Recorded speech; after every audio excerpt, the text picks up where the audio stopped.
No Conexão Marconi de hoje, PPCI e seus mistérios.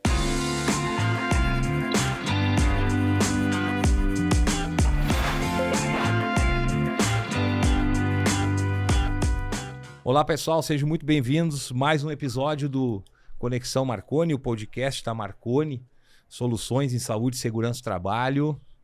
E aí, Rodrigão? Leandro! Como é que estamos? Tudo certo, cara. Tudo tranquilo? Tranquilo. Eu fiquei, hoje a mesa chega a estar pesando pro lado de lá, né? Tá esquentando a mesa. Tá esquentando a mesa. Tá Mas esquentando a que mesa. maravilha. É isso aí, pessoal. Hoje vamos ter hoje tem uma presença para lá de especial conosco aqui. E aí, quem é que tá com nós aí, Rodrigo? Sem mais delongas, vamos tocar ficha. Se tu fosse hoje na Corporação dos Bombeiros e falar assim, ó, tu conhece o 3K? O 3K. 3K. 3K. 3 Assim, quilos. 3 quilos. 3 assim quilos. que o cara era conhecido. É mesmo? Barbaridade. Tá. Cara, hoje a gente tá com o Adriano Krukowski, tá? Mas que Foi maravilha. comandante dos bombeiros do Rio Grande do Sul. Aquele cara que tu acha que quando vai pendurar chuteiro, o coturno, né? Não, o cara não parou ainda, meu. Não, O cara não Tu acha que o cara vai parar e o cara tá na ativa, o cara tá rodando. Mil, né? Não, Tá e mil. o papo que nós tava antes aqui, o homem é violento, né? O cara o história e com todo mundo que a gente falava que a gente ia trazer esse cara aqui. Não, eu já tava apaixonado por ele antes de conhecer ele pessoalmente. Agora eu tô gostando dele muito. Mais ainda. Porque eu tenho um amigo em especial que era do Corpo de Bombeiros e é apaixonado pelo homem. Tá, então tá aí. Oportunidade de conhecer o cara agora. Então vamos lá, toca a ficha. Adriano, por favor, te apresenta aí, cara, pra nós, por favor. Rodrigão, Leandro, tudo bem? Tudo bem. Primeiro é um prazer estar aqui, né? É um prazer Entre nosso. amigos, né? Já nos conhecíamos. Foi meu professor na pós. Na pós, né? Mas assim, meu currículo é curto, né? Eu sou oficial da reserva do Corpo de Bombeiros, né? Tive a oportunidade de comandar o bombeiro do estado, comandar o bombeiro de Porto Alegre também, que é um prazer aqui, a maior unidade de bombeiros do estado. Sou formado em engenharia civil e engenharia de segurança do trabalho. E hoje tenho uma empresa, né? Já na reserva, há 6 anos, tenho uma empresa de engenharia civil e lidando basicamente com prevenção de incêndios. Tem um vasto campo só na parte de prevenção de incêndios. Que, na verdade, a parte de prevenção de incêndios acaba tomando um espaço na vida profissional que tu quase não tem espaço para desenvolver outras coisas. Só a parte PPCI já é especial demais. A prevenção é uma paixão, né? Aquele que se diz prevencionista mesmo, né? Aquele que trabalha com prevenção de incêndios, leva a sério o assunto. É infinito, né? Se a gente se deter só nas legislações regionais aqui dos estados, já é muita coisa. Se começar a entrar em legislações a nível mundial, não tem mais como parar, né? E eu trabalho também tanto no bombeiro, iniciei com a prevenção lá em 1995, né? Quando o Corpo de Bombeiros retomou a prevenção de incêndios no estado. Recebi lá o sargento Nelson da Lamaria, né? O soldado Petri, uma Paraty branca e 10 mangueiras para reiniciar a prevenção de incêndios no estado. Eu sempre gosto de contar essa história. Né? E a gente vê a evolução, graças a Deus, não só em Porto Alegre, em todo o estado do Rio Grande do Sul, dessa prevenção que inicialmente, até quando dentro da Brigada Militar ainda, era o que conseguia sustentar o Corpo de Bombeiros para a aquisição de alguns equipamentos específicos de bombeiro, né? Então, é sempre bom voltar a tocar nesse assunto e a prevenção de incêndios acaba envolvendo a gente junto com os bombeiros, com os colegas aí que ainda estão na ativa, os da reserva também. Então, sempre é um prazer falar sobre esse assunto. Cara, deixa eu fazer uma pergunta curiosa aqui. Foram mais de 30 anos bombeiros. Foram 33 anos no bombeiro e 2 anos na Defesa Civil. Pois deixa eu fazer uma pergunta aqui de curioso. Na época, quando tu entrou nos bombeiros, já era definido ali na Brigada Militar se tinha aquele negócio de ir pra polícia, ir pros bombeiros? Como é que era isso na época? Porque hoje isso tá mais definido, né? Hoje é separado. Assim como tem a Polícia Civil, tem a Brigada, tem o IGP, tem o Corpo de Bombeiros. São instituições totalmente separadas, né? Com autonomia administrativa, financeira. O bombeiro desde 2017, né? Então é bem recente. Quando eu entrei, a maioria dos colegas da minha geração, a gente entrava para a brigada, servia no policiamento, eu servi 10 anos no policiamento, e até que em 94 eu fiz mais um ano de curso, que era o curso de especialização em bombeiro para oficiais, e para poder servir no Corpo de Bombeiros. Mas mesmo assim, nesse resto de carreira ainda, dos 10 aos 23 anos, mais aos 33 anos, né, durante 23 anos ainda estive policiamento, bombeiro. Policiamento, bombeiro. Não. A gente dizia assim, a gente está bombeiro, a gente não é bombeiro. Né? Hoje o pessoal que é bombeiro. Tá, e frente à gestão ali, qual foi o período exatamente que tu ficou como comandante? Tanto Porto Alegre, falou Porto Alegre também, Porto Alegre eu assumi 2012 até 2015 e no comando bombeiro de 15 a 2017, até a separação do bombeiro. Porque, e aí é o seguinte, tem aquela questão de... Eu entendi que brigada estava associado quando tu tem duas corporações numa só. Não sei se é lenda isso. Não, que eu tenho polícia, bombeiro, daí a gente chama de brigada. Porque se vê ao resto do Brasil, brigada, acho que é só o Rio Grande do Sul que tem. Como eu disse, eu gosto de contar a história, né? Então conta aí. É só o Rio Grande do Sul que tem brigada, né? Porque a brigada é porque as tropas militares só podem receber o nome de brigada quando participam de guerras. E a brigada participou de guerra. Então, a única polícia militar do Brasil que participou de uma guerra foi o Rio Grande do Sul, a Polícia Militar do Rio Grande do Sul. Isso eu não sabia. Mas o nome... Eu falei pra ti que esse Brigada cara Militar. traria uma aula pra nós aqui hoje, cara. Eu não, essa história é bonita, eu não sabia. né? Acho que nem a produção sabia. Em 1935, ali, a Revolução Farroupilha, né, a brigada é criada em 1937, não por causa dessa guerra. Mas a brigada participou da Guerra do Paraguai e outras guerras aí, defendendo ou o Estado ou o país. A mesa tá esquentando e eu falei que o cara traria história pra nós, que já começou. Não, cara, essa aí a bola em jogo já começou a novidade. Poucos conhecem essa história. Por que brigada militar, né? Olha só, tá, mas daí aproveitando a tua vinda aqui, né, eu acho que é legal a gente tratar com alguns assuntos com carinho, né? O Rio Grande do Sul, ele passou alguns lutos, né? Tô pensando na fase mais contemporânea aqui, eu tô falando de Botkiss, ano passado as enchentes, tirando, né, de lado aí a pandemia, que eu acho que foi global, né? Mas exclusivamente o Rio Grande do Sul, ele passou por alguns maus bocados, né? E frente a esses eventos aí, tu vê que a nossa legislação, isso faz com que acelere ou mature a nossa legislação, ou são casos isolados que a nossa legislação, o que nós temos, atende esses efeitos? Infelizmente, assim, hoje os corpos de bombeiros no Brasil têm um bom nível de pessoal, equipamento, etc., né? Até poucos anos atrás, dá para dizer assim, que os bombeiros sobreviviam de tragédias, infelizmente. Quando dava um incêndio no Andraus, um incêndio nas lojas Renner, nas lojas americanas aqui do Rio Grande do Sul, eu estou falando lá de 72, 74, 76, né? Uhum. Aí vinham equipamentos, né? Um dos períodos mais bem equipados do bombeiro do Rio Grande do Sul foi justamente ali, final da década de 70, 80, né? Justamente por causa dos incêndios das lojas Renner, né? 42 mortos, lojas americanas, 5 mortos, e aí vem equipamento. Pois nós podemos falar assim do incêndio do Cacique, em 1986, né?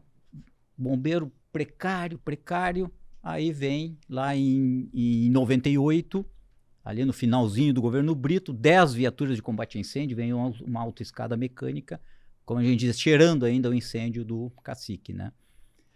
Depois ali já na década de 2000, a gente teve a gente se orgulhava em dizer, faz 20, 30 anos que não se tem um grande incêndio no estado do Rio Grande do Sul, né?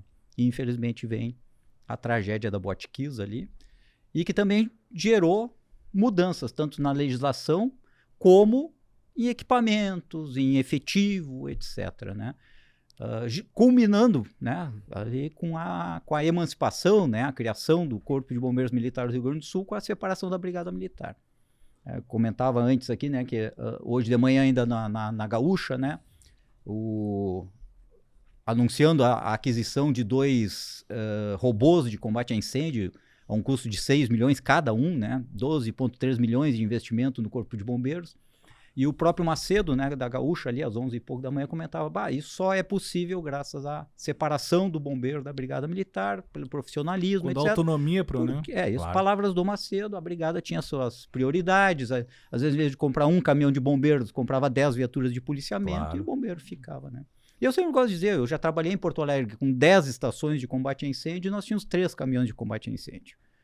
E o que fomentou mesmo a briga, a separação, já antes da Botkiss, numa certa ocorrência, numa rua em Porto Alegre, deslocaram uma viatura que era de outra área. Naquele tempo não tinha Waze, não tinha Google Maps, né? Era no papel ali, né? E cada viatura tinha conhecimento da sua área. E essa teve que sair da área dele para atender a ocorrência numa outra área aqui numa travessa da Ipiranga. E ela pegando o melhor caminho que o motorista entendia que ela entrou pela contramão numa rua e deu no meio de um ônibus, né? Até perguntando pro motor, mas não viu a sirene? Não, eu vi, eu olhei pro lado que vinha a mão certa e o caminhão acabou se chocando, que vinha pela contramão numa emergência, né? Sim. Aí a gente tava no quartel ali, como a gente diz, toca o ferro, sai ambulância, na época tinha os anjos da guarda ainda, sai a ambulância, sai a viatura de combate, eu pergunto, o que houve? Não, deu esse acidente, as ambulâncias estão, e o resgate está indo lá pro acidente com o ônibus e o combate a incêndio está indo pro incêndio, né? Tá, vamos ver o que vai acontecer. Aí naquela época não tinha viatura, tinha que sair a procurar uma viatura, porque tinha a viatura do oficial de serviço, que já tinha deslocado, eu estava de supervisor, e agora? Tem que achar uma viatura para deslocar, né? Infelizmente. E aí, quando se conseguiu a viatura, veio no rádio que essa viatura do quartel central, que seria a melhor viatura que tinha em Porto Alegre, que é por atender o centro, o Cardan caiu no meio da Avenida Ipiranga e ele ficou a 2 quadras do incêndio. E desloca a terceira viatura, então, terceira e última viatura que se tinha em Porto Alegre, que era lá do Passo da Areia, né? Então tinha largado o Partenon, que atendia toda a Zona Sul, o Central e Passo da Areia. E aí desloca, a gente armou todas as linhas, ficou na frente do prédio pegando fogo, esperando chegar a viatura. Então eu digo assim, nesse momento assim, a gente decidiu, olha, não tem mais como ficar desse jeito. E isso era Porto Alegre, que era o mais bem equipado, né? Sim, imagina, a gente não vai falar do interior do estado, né? Que geralmente que recebia as viaturas. A guarnição é pequena também, né? Naquele tempo a gente tinha o contrário, a gente tinha efetivo e não tinha viatura, né? Às vezes tem viatura e não tem efetivo. Mas assim, deixa eu botar em pauta aqui uma coisa, vamos ver se tu contribui, se tu faz uma crítica, mas a emergência ela não marca a hora. Por óbvio, ela não marca a hora, ela não combina contigo. E aí é aquilo que se pensa assim, poxa, os bombeiros estão chegando atrasado. Os bombeiros não chegam atrasado, ninguém marcou hora, né? Ninguém não marcou um encontro, né? Uhum. E aí se faz uma leitura dessa emergência e verificar o quão preparado tu estava para atender essa emergência. Porque ela pode acontecer, ok? Mas ela pode estar dentro de uma previsibilidade, né? E aí, primeiro pensando nessa questão do atendimento, que ela parte do Estado, que daí seriam os bombeiros, né? Atuando lá no combate ao incêndio. E também da própria empresa, né? Ou do próprio local ali, das pessoas, né? Da educação das pessoas em não permitir chegar a uma catástrofe como chega aqui. Trouxe a pauta aqui, a Botkiss, que foi o nosso, talvez, em incêndio, acho que talvez o maior luto que nós sofremos, né? Mas será que não contribui essa questão também da educação? Tem um estudo, né, de tempo-resposta dos bombeiros, todos controlam o tempo-resposta, né? Mas é interessante, né? Logo que começaram a surgir o celular, começou a se tornar mais difundido, né? Sim, todos popular, todos conseguiam adquirir um, né? O tempo, né? Antes, quando não se tinha celular e qualquer cidadão se deparava com incêndio, ele procurava um orelhão ou procurava o telefone de uma loja, uma coisa para chamar o corpo de bombeiros, né? 193 sempre é bom guardar também. 193. Depois da advinda do celular, né? Do advento celular, é incrível, as pessoas vão filmar, vão botar na sua rede social, vão fotografar e ninguém liga pro corpo de bombeiros. E aí reclamam que o bombeiro não chegou a tempo, né? Eu já tive situação também assim de me deparar com ocorrência e ligar pro bombeiro, né? E me identificar, olha, fulano, tô precisando de apoio aqui.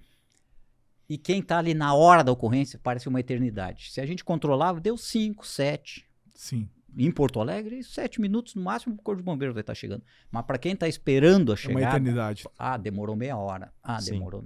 Mas ele não marcou o tempo. É. Mas pior ainda é aquele que reclama que demorou, mas não ligou, né? Mas fotografou, mandou para a família, fez um filmezinho, botou na rede social e não acionou. E é interessante porque teve um incidente recente, até de um acidente de um helicóptero, tu deve ter visto aí.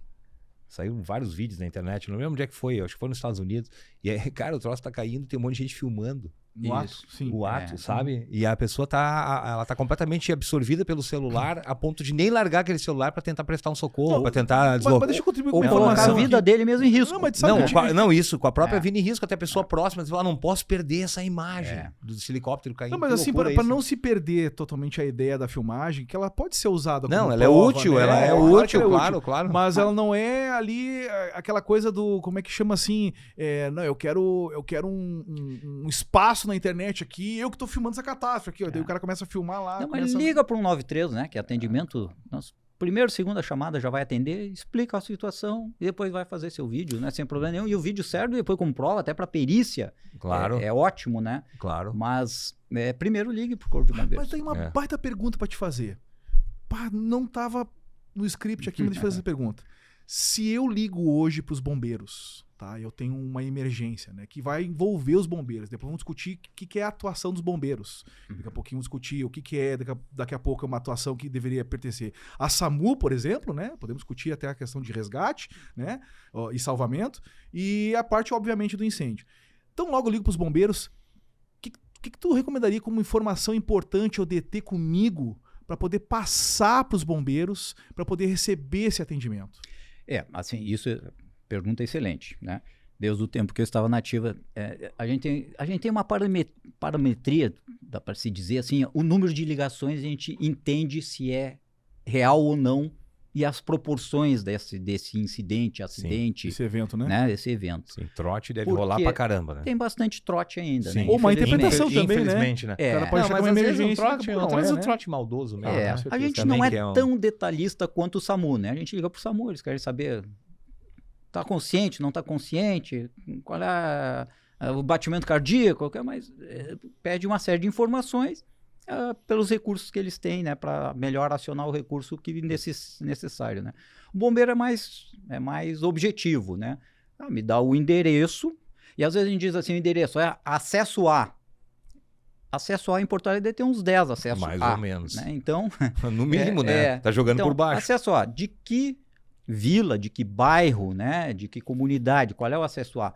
Dá um ponto de referência, olha, aqui perto da antena da Claro, olha, aqui perto do mercado, né? Do mercado Zafari, da Otto, por exemplo, alguma coisa assim, né?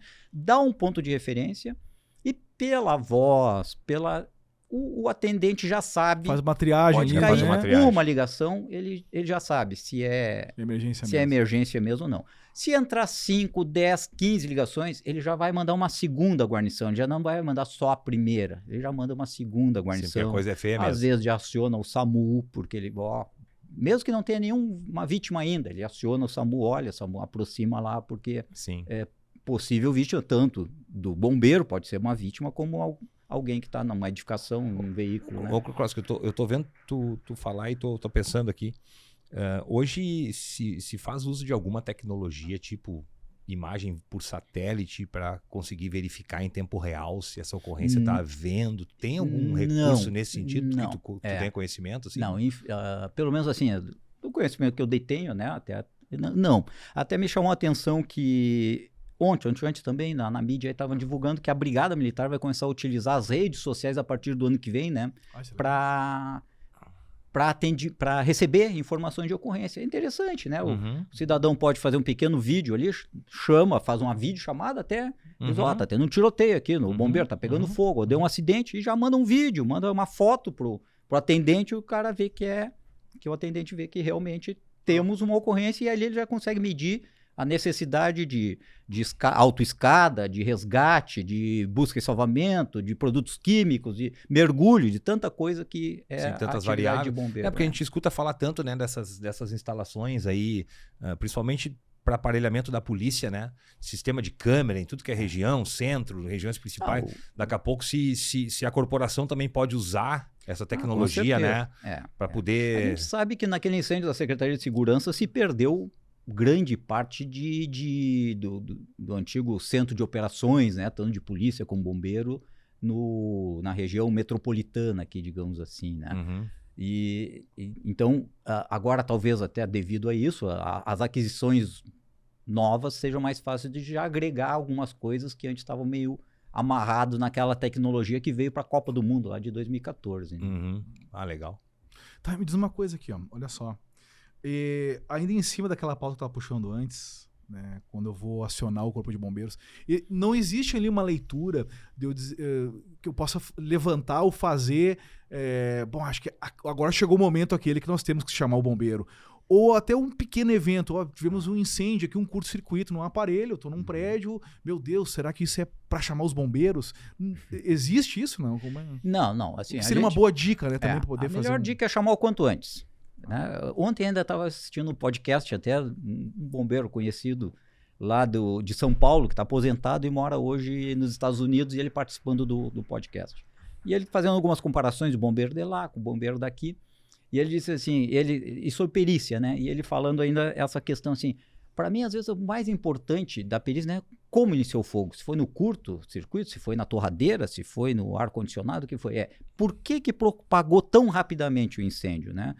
Porque, realmente, é a primeira vez que eu escuto esse tipo de abordagem. Por que foi apagado tão rápido? É porque deu o curto. Se tivesse tudo perfeito, né?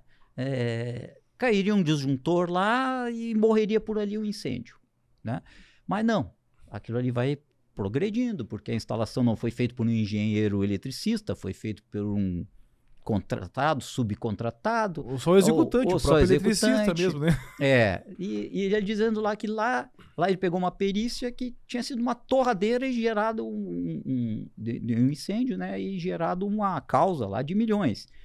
E só que a empresa, depois na perícia, constatou que o que tinha causado o incidente era o botão que ligava a torradeira. Então, eles estavam acionando a empresa que fabricou o botão que ligava a torradeira, né? Sim. Então, vê a importância da perícia. Não, a judicialização dos Estados Unidos é uma loucura. Não, tu tem uma história legal pra contar, né? Sim. Conta aí, cara. Eu tenho um irmão que mora, né, nos Estados Unidos, inclusive, mora na Califórnia, e já ouviu casos lá de amigos, assim, vizinhos do condomínio, que o cara teve um incidente lá, tipo um micro-ondas do cara, pegou fogo, ele não estava em casa, os vizinhos chamaram o corpo de bombeiros, os caras botaram a porta abaixo, entraram dentro do apartamento do cara, lavaram o apartamento do cara de cima a baixo, extinguiram o incêndio e tal, possivelmente veio uma perícia depois e junto vem um boletinho depois com uma multinha, né? Que, cara, não me lembro bem certo agora, assim, tá, cara? Mas eu vou te dizer que era uma coisa assim, salgada, era coisa tipo de 6, 7 mil dólares, assim.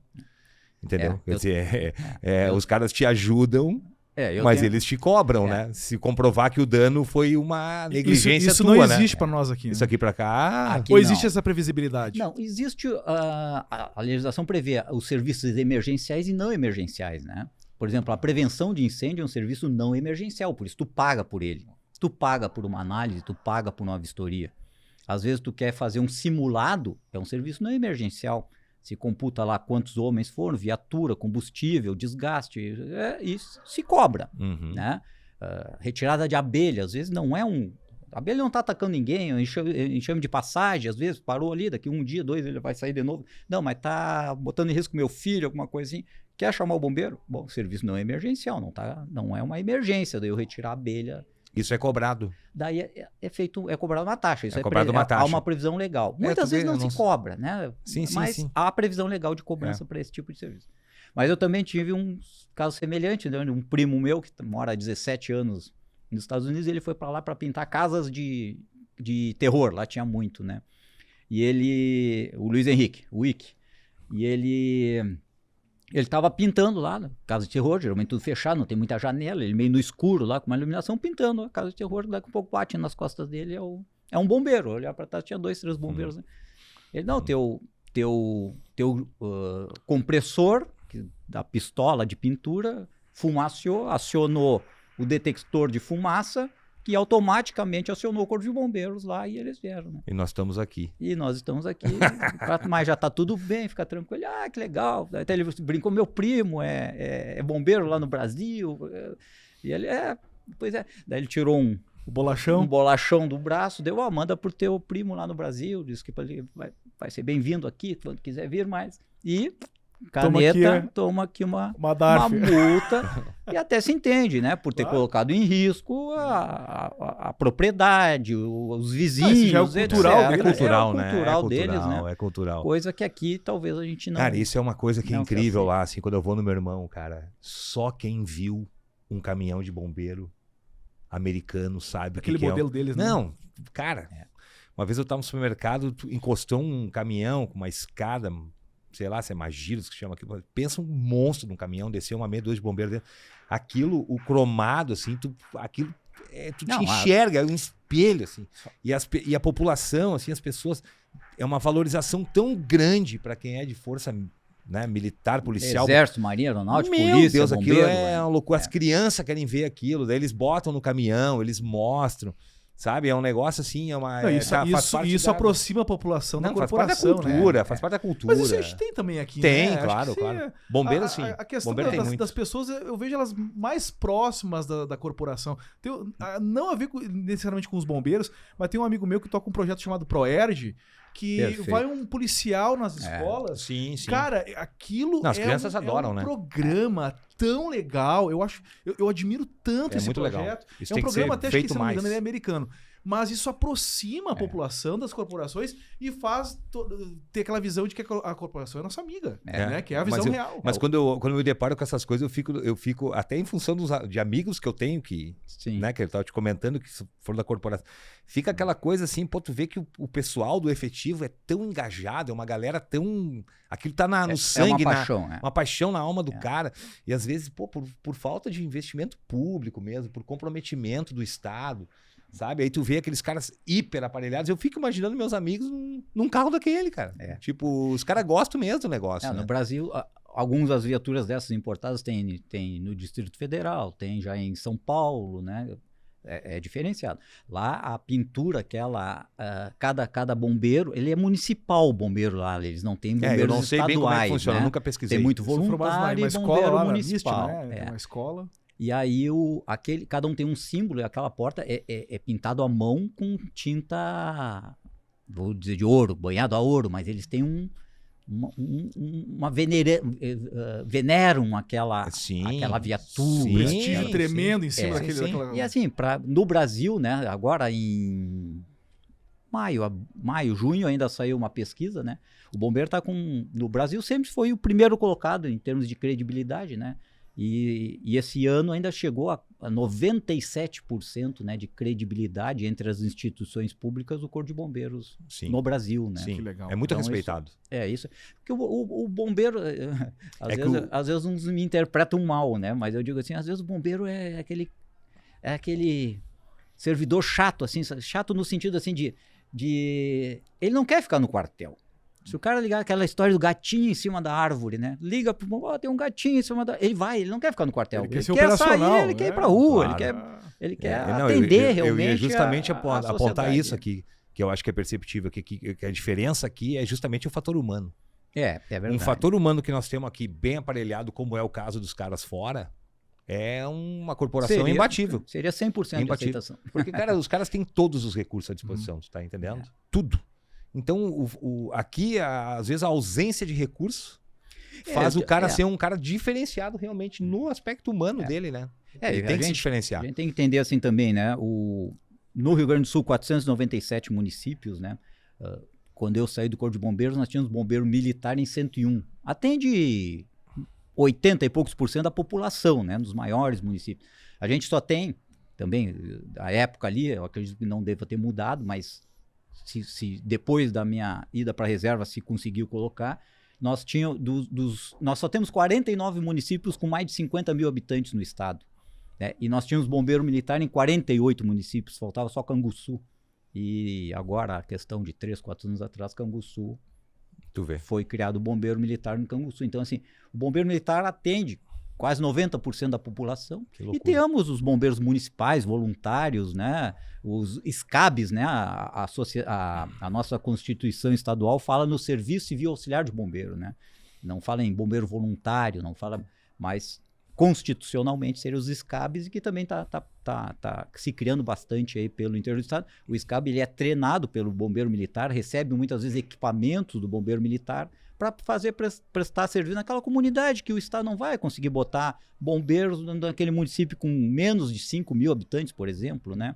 Fica muito difícil. Então a própria sociedade se organiza, monta uma corporação, o estado vai lá, treina, muitas vezes repassa alguma viatura, equipamento quando tem disponibilidade e dá aquela primeiro atendimento, né, até a chegada do bombeiro que vai estar... Se a gente pegar a nossa fronteira ali, eu sou de Bagé, né?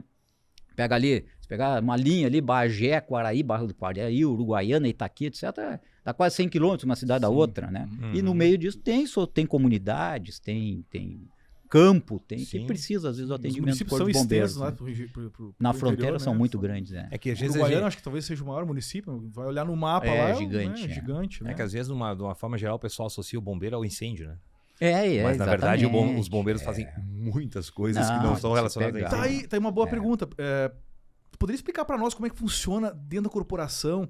Porque daqui a pouco eu posso estar enxergando o quartel do bombeiro, mas ali dentro não é só pra parte de combate, né?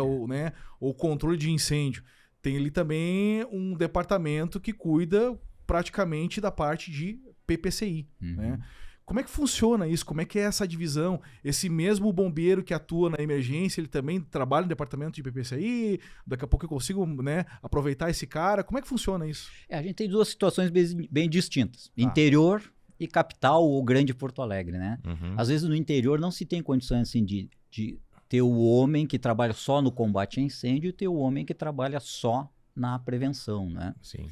Mas o interessante é que o mundo ideal seria que a gente tivesse os analistas ali que trabalham só em prevenção, mas quando dá uma ocorrência grande, eles são acionados, se equipam e vão trabalhar, né? Mas o ideal é que, quando criada a prevenção, né, era que o combate a incêndio pudesse fazer a vistoria na edificação.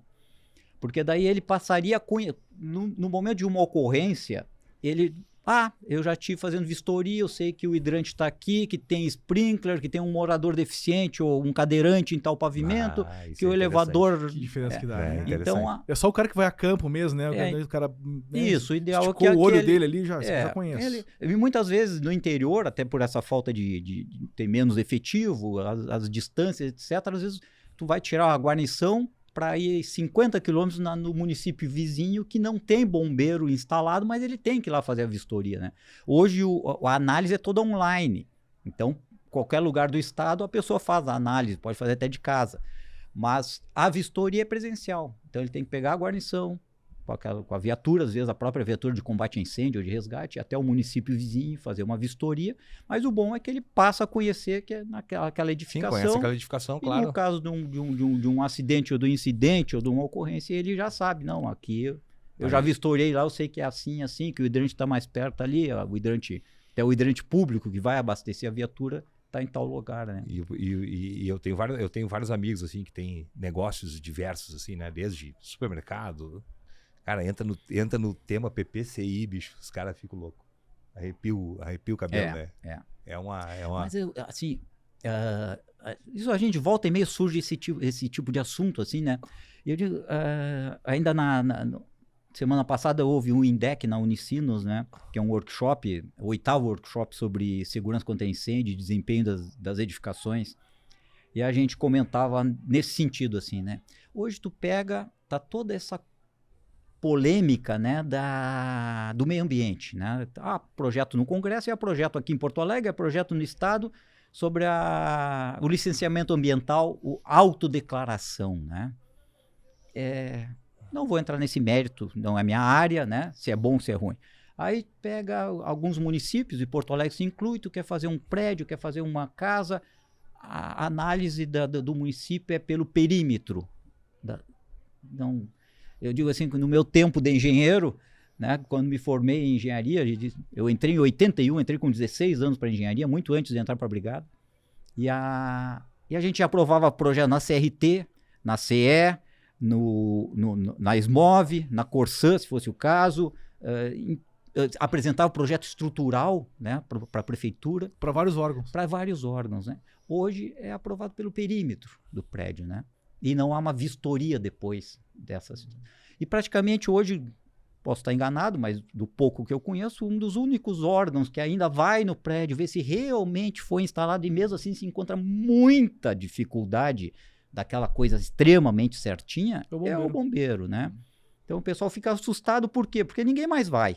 Tu abre o teu comércio. Hoje até mesmo a lei de incentivo econômico que saiu há uns 2 anos atrás, prédios de até 200 metros quadrados, independente da ocupação, do que ele vai produzir lá, o Estado, eu digo União, Estado e município, não pode interferir. Ele abre sem dar satisfação para ninguém e ninguém pode fiscalizar. Quer dizer, fiscalizar pode, né? Mas ele abre, junto à junta comercial, tem menos de 200 metros quadrados, ele abre e ninguém mais vai fazer pergunta para ele, né? Então, eu gosto muito de falar da questão do Estado mínimo, né? A gente diz, o Estado é pesado, o Estado tá... Nós temos que definir o que nós queremos, né? Sim. O que seria o Estado mínimo? É deixar... O próximo do ideal, né? Deixar na mão do empreendedor, etc. A gente vê dos dois lados hoje, Claro. né? Como trabalhando, eu digo, do outro lado do balcão hoje, excelentes profissionais, como se vê péssimos profissionais, não só Sim. da engenharia e arquitetura, a gente vê em qualquer área, Qualquer né? área, todas as Medicina, áreas, sem dúvida, sem dúvida. Todas as áreas, Todas né? as áreas. Então, quando o Estado retirar de si, né, o poder de polícia, que a gente diz, de ir lá olhar, daqui a pouco já vê que tem uma rede exposta, oferecendo risco interditar, edificação, até que ponto, né, vale a pena a gente correr esse risco, ainda mais no Estado que teve a maior tragédia dos últimos 60, 70 anos no Brasil, que foi a Boate Kiss, né? O sentimento do pessoal, assim, agora puxando um pouco essa questão dos negócios, a gente percebe, assim, parece que se tem uma ideia de que o Estado vai atrasar o desenvolvimento econômico. Vamos dizer assim. Quer dizer, tu quer tirar o peso do Estado para fazer novos negócios. Mas quando a gente está falando de prevenção de incêndio ou acidentes, ou seja o que for, aí nós estamos indo para uma esfera um pouco mais profunda. O que eu percebo, assim, o Kokoski, até acho legal tu comentar, porque tu é o cara que tu tá 100% envolvido nessas questões, até pela tua empresa e tudo. É que, às vezes, o que eu escuto do pessoal é assim, aquela coisa, cara, cada um que vem aqui me pede uma coisa, às vezes eu quero apresentar um negócio, mas eu não sei se aquilo tá certo. Eu acho que ainda é fundamental uma boa assessoria, né? Alguém te assessorar bem nesse sentido, né? Tem outros amigos que são engenheiros civis, inclusive, e que se envolvem, por vezes, em projetos de PPCI, até para edificação nova e tal. Tu acha que hoje a coisa toda já está mais padronizada? Ou dependendo de quem for vistorial, o cara tem uma ideia ou outra? Qual é teu sentimento, assim, cara? Eu acho assim, eu disse que eu gosto de contar história, né? Lá em 94, final de 94, 1º de janeiro de 95, a gente retomou a prevenção de incêndio em Porto Alegre, né? E existiam legislações municipais que ainda conseguiam se manter. Lá, Porto Alegre 420, por exemplo? Né? Isso em 94 não tinha nada. Se reiniciou através de uma colcha de retalhos que tinha de normativas em Porto Alegre a prevenção de incêndio. A gente dizia que o bombeiro fiscalizava a parte molhada ou operacional e o município fiscalizava a parte estrutural, digamos assim, né, do prédio. Aí em 94, né, em 97 saiu de uma maneira assoberbada até, talvez, uma legislação estadual. Mas que é a primeira vez que saiu uma legislação estadual no Rio Grande do Sul. Olha, nós estamos falando de 1997, olha o absurdo. Era o Brito na época. É final do governo Brito, mas a Secretaria de Segurança baixou um decreto dizendo que agora o bombeiro ia fazer prevenção e logo em seguida veio uma legislação, né? Até a legislação, o número da legislação era fácil de guardar, 10987, se alguém quiser dar uma olhada, né? E em 1998... Já vinha desde 96, e eu participei ativamente na elaboração da Lei Complementar 420 do município de Porto Alegre, por eu trabalhar na prevenção em Porto Alegre. Tá, ajuda a organizar o histórico aqui. Então, a Lei de Porto Alegre, aquela 420, veio então depois, então, não veio junto. Veio um ano depois da lei estadual. Tá. Mas não estou falando lei Kiss. Era uma lei estadual que basicamente remetia para as normas brasileiras a execução, a análise e execução dos planos de prevenção de incêndio. Mas já foi um primeiro passo. Eu dizia assim, tu estavas aqui em Porto Alegre, tinha uma coisa, tu atravessava a fronteira aqui, ia para Guaíba, Viamão, Alvorada, Gravataí, não tinha nada de exigência. Aí Porto Alegre tinha, não tinha. Isso aí, o empreendedor que a gente está falando, daqui a pouco diz, em vez de montar em Porto Alegre meu negócio, vou montar no lado ali, né? No lado ali que não me exige botar sistema de sprinkler, hidrante, etc. Sim, né? sim. Então saiu uma lei, mas olha, 97 é um absurdo. A gente já dizia naquela época assim, Torres, já tinham prédios lá de 15, 20 pavimentos. Ou o prédio que nós estamos aqui, né, que é o maior de Porto Alegre, o mais alto de Porto Alegre, um prédio antigo, em estrutura metálica, esse prédio aqui, né, ele é totalmente construído como os prédios americanos de estrutura metálica, né, são 33 pavimentos. Mais uma coisa que eu aprendi hoje. E vai aprender também que já antes, né, eu vou aprender mais uma. Mais uma. Esse prédio aqui, os últimos pavimentos são residencial. Eu fiz história nesse prédio. E a parte residencial era o único no estado do Rio Grande do Sul que o prédio, a parte residencial tinha sprinkler, que é um sistema exigido geralmente para indústrias, comércio, shopping center, as coisas assim, pelo risco de colapso da edificação, porque ela é estrutura metálica, semelhante ao que a gente viu nas torres gêmeas, por nos exemplo. Apartamentos. Superaquece o metal, ele dilata e que é um espaço que o concreto não consegue oferecer. Isso. Aí pode colapsar. Aí entra Legal. é uma estrutura... A estrutura metálica é bem interessante o estudo perante ao fogo. Teve palestra no INDEC a semana passada sobre isso, né? Mas eu digo assim, era um absurdo, nós não tínhamos uma lei estadual, não tínhamos uma padronização e o Coronel Nunes, então, dando mérito a quem é devido, ele arriscou e fez um decreto que depois saiu a legislação posterior ao decreto. Geralmente sai a lei e a gente regula por decreto, né? Mas ele emitiu o decreto, ele através claro, do Estado, né? E depois saiu a lei. E logo em seguida saiu a lei complementar 420. E a gente em Porto Alegre, então, firmou um convênio entre o Estado e o município para se atender em Porto Alegre a lei 420. E como havia algumas brechas nas normas brasileiras ainda, né? E naquela época também se tinha dificuldade até de comprar a norma, né? Para todos os 100 quartéis de bombeiro no estado do Rio Grande do Sul.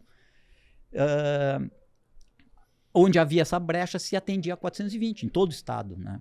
Aí saiu um sistema aqui em Porto Alegre que atendia, tentando já tornar eletrônicos os sistemas, né? Na época ainda se entregava o PPC com um CD junto, para que o bombeiro carregasse nos seus computadores aquele projeto, né? E deixasse guardado lá. Aí em 2013 veio a Botkiss, né? Ali em 27 de janeiro. E nossos deputados não queriam deixar chegar um ano da Botkiss sem publicar uma legislação nova. E um tanto apressado saiu lá, justamente 27 de dezembro, né? Entre Natal e Ano Novo, nossos deputados aprovaram a lei 14.376, que é chamada Lei Kiss, né? Que ela, quando nasceu, ela nasceu bem apertadona, né? Ela apertou, né? Mas imagina nós, Brigada Militar ainda na época, bombeiro da Brigada Militar, iniciando uma Operação Golfinho, com boa parte do efetivo, mais de 1.100 homens esses salva-vidas. Detalhes que a gente não sabe. Cara, não, é assim, sai uma lei dizendo, e não deu o decurso, sai a lei hoje, amanhã o governador sanciona e cumpra-se. Né? Então trancou a prevenção, né? Naquela época. Tinha uma padaria e já tava com problema. Tá trancado. E bem no ano daquilo que todo mundo queria regularizar. Pressão né? popular também, né? Isso. Sim, muito traumático, um evento muito traumático. E outra coisa, essa lei falou que a regulação da lei, através de resoluções técnicas do Corpo de Bombeiros, seria somente através do COES-PPCI, primeiro estado que criou um Conselho Estadual de Segurança, Prevenção e Proteção contra Incêndios. Que é constituído né? por quem, exatamente? Hoje deve ter perto de 30 entidades. Tem universidades, tem o Sindilojas, tem a Ares, tem CREA, tem CAL. Né? A sociedade organizada, digamos assim. Corpo não totalmente técnico. Não, eu acho que é uma das coisas que falha no decreto, né, de criação, de regulação do COES-PPCI, que ele diz que não pode estar no conselho pessoas que trabalhem com prevenção.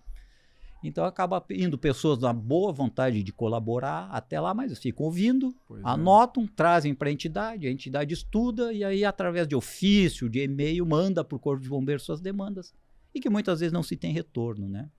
Então é uma briga hoje da sociedade, essa organizada, Sociedade de Engenharia, Ares, CAL, CREA, para que se possa pôr no conselho ali para profissional, pessoas habilitadas para as discussões se tornarem mais céleres, né? Porque hoje volta, dá 3 meses de prazo, dá 2 meses, coisas que poderiam resolver acelerar mais instantaneamente.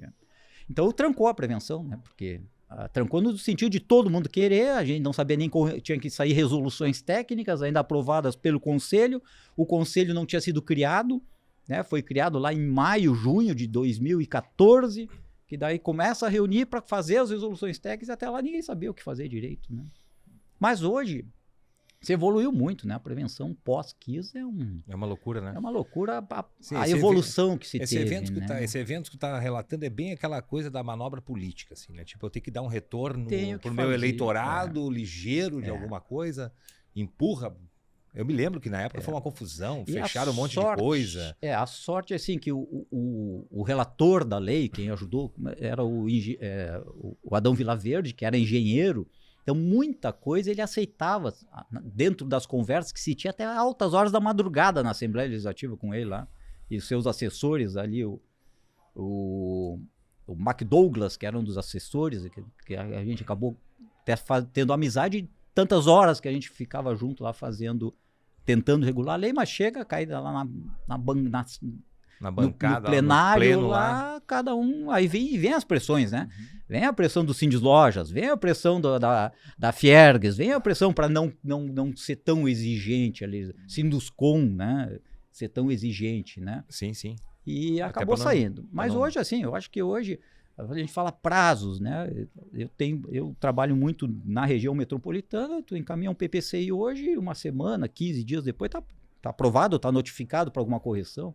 Vistoria, tem casos assim caso prático, assim, a questão de 3, 4 meses atrás, de um empreendimento que eu fiz o plano, pedimos a vistoria e a questão de 5 dias depois o bombeiro manda um WhatsApp ou telefone e diz, nós vamos lá amanhã de tarde. E infelizmente esse empreendimento era na beira do Guaíba e tinha dado, e do lado do empreendimento sai um canal que sai a água da Vila Farrapos ali, e tinha inundado o canal. O canal e é um bar, né? Perto da Arena do Grêmio ali. E a gente mandou um WhatsApp para eles, olha, vocês viram que choveu, que alagou e que o bar não tem como fazer vistoria. Ele falou, sem problema, já estão mandando para o setor de vistoria, vamos cancelar e vamos reagendar. Remarcar. Sim. Perfeito. Sim. Passou, eles tiveram que trocar vários sistemas ali que a água danificou e na outra semana eles entraram em contato dizendo assim, olha, nós temos o prazo de 15 dias para fazer a vistoria. Então, infelizmente, vocês nos chamando de novo ou não, até sexta de tarde, que era o limite, nós vamos a ele. Era assim, o limite que era sexta-feira à tarde, né? Sim. Daí eu conversei com os proprietários, com os empreendedores, não, sexta tá ótimo para nós, foram na sexta, deu tudo certo. Então essa comunicação, e às vezes nem a gente espera que antes, né? Hoje tu tem, né? Isso, e nem a gente espera, realmente evoluiu, né? E nem a gente espera que seja tão rápido às vezes, né? Sim. Isso aí o empreendedor lá muito pergunta, né? Mas quanto tempo o bombeiro dá? Olha, se tiver já uma meia dúzia de agenda para essa região aqui, eles vão encaixar isso aqui, pode ser 2, 3 dias, já tá aí, né? Mas... Deixa eu aproveitar e fazer uma pergunta aqui, já que tu tocou no assunto da vistoria, né? Em termos práticos, né? Pensando na vistoria agora, quando o bombeiro vai fazer essa vistoria, quais são as principais falhas que se encontra aí, né, entre toda a entrega do projeto lá e o bombeiro quando ele vai bater lá na edificação ou né, no empreendimento lá, ele identifica assim, cara, isso aqui vamos ter que rever. Erros mais frequentes. Os erros mais frequentes. O pleiteador do PPCI. O que eu vejo, né, não tenho essa estatística, esses dados, eu vou dar uma experiência dos meus projetos, né? Que a gente procura não errar porque sabe que eles vão bater nesse sentido, né? O que eu vejo a preocupação hoje do bombeiro muito é de atender 100% o que a legislação prevê em rotas de fuga. Sim. Então, assim, são inúmeros detalhes. Talvez herança das nossas tragédias, das saídas, né? Com certeza, né? Então, assim, acredito eu que a ideia do bombeiro, eu digo, não, as pessoas depois que saírem e estiverem seguras, se queimar, é outro problema, né? Então, assim, a gente vê assim, e a gente enfrenta isso diariamente. O corrimão tem que estar entre 80 e 92 centímetros de altura. O cara vai pegar uma trena lá e... O bombeiro vem com uma treninha eletrônica. Anota aí, pessoal, anota aí. E ele vem, eu digo assim, o pi, né? Vem altura, largura, altura. E vai anotando tudo. Porque, então, a gente orienta o quê? Não, entre 80 e 92, tu faz teu corrimão entre 85. Porque, às vezes, na própria angulação, ele acaba lá no fim mais alto ou mais baixo, né? Largura de escada, de corredores, o mínimo é 1,10 m. Então, assim, olha... Já teve casos assim sem tolerâncias. Sem tolerância. Se o cara puxar ali, vai ter que tirar um pouco desse reboco. Deu 1,05 m. Exatamente, já aconteceu. 1,07 m. Olha, escuta essa. Se precisasse, eu daria o nome da empresa. Mas não precisa. Eles descascaram uma rota de fuga, né? Que tirar o reboco da parede, cara. Exatamente. Mas um reboco às vezes é 5 centímetros, 3 centímetros, sei lá. Somando os dois lados, né? É o que precisa. Então, assim... mas tem histórias que a gente pode contar aqui de bombeiros até responsabilizados ou condenados em ocorrências, porque a perícia, e eu digo aqui os colegas do IGP lá, eu fiz meu curso de engenharia de segurança dentro do IGP, de segurança do trabalho, dentro do IGP, num convênio com a Senasp, então conheço eles, dou bem com eles, e eles fazem a parte deles. Eles vão lá e medem, 1,62 m de altura o extintor. O extintor, a altura máxima é 1,60 m. Então também, se eu digo, bota 1,50, bota 1,40, não é a 1,60. Né? Para que trabalhar no limite? E ele botou lá que o extintor estava 1,62 m no relatório lá do IGP. Vistoriante, por que tu aprovou a 1,62 m? Daí vai dizer, mas isso eu escutei num julgamento também. O advogado de defesa dos bombeiros dizendo assim, olha, isso é uma questão de bom senso, por 2 centímetros não foi o que causou a morte lá, a pessoa ter sobrevivido. Né? E o juiz disse, não, o bom senso não faz parte do arcabouço legal no Brasil. Perfeito. E os bombeiros foram condenados. Sim, né? tem uma questão normativa. Então, às vezes assim, mas por causa de 2 centímetros o bombeiro não aprovou. E o cara ainda te dá uma tolerância, né? Não, o cara tipo, entre 1,50 e 1,60. Não, o cara bota entre 10 centímetros do piso e 1,60 m. Pra que botar 1,60 m? Bota 1,50 m. Deixa eu contribuir o seguinte. Legal. Só com a minha visão em relação a isso, cara, não sei se cabe aqui eu colocar minha opinião, mas é assim, ó. Se tu começa a trabalhar com tolerâncias, no volume que se trabalham as coisas, daqui a pouco tu perde o controle. Vou deixar 2 centímetros agora aqui. Ali mais 1 centímetro lá. Esse extintor de incêndio que pode ser um extintor a menos, então. Sabe? Quando tu começa a ver o volume, 1 grau de ângulo aqui não é nada. Mas lá adiante aquele grau vai abrir tanto. Vai abrindo. Então, pensando assim, não podemos trabalhar na tolerância ali, né? Tem que trabalhar na retidão. Né? Sim, mas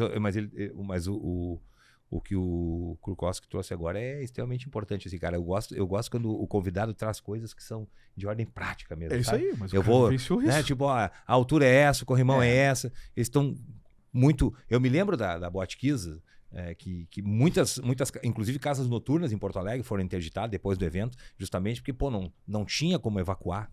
Não tinha. Era 500 pessoas lá dentro, uma portinha para sair. Né? Então, quer dizer, um dado interessante pro PPCI, né? Os caras estão pegando muito essa questão de evacuação, né?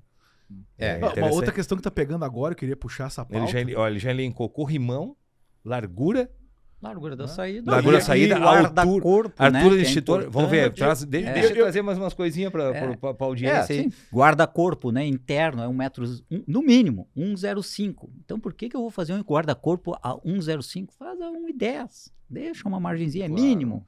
Ou externo é 1,30. Então faz 1,32, 1,35, porque como eu disse, daqui a um pouco ele bota na angulação, inicia lá na altura 1,30.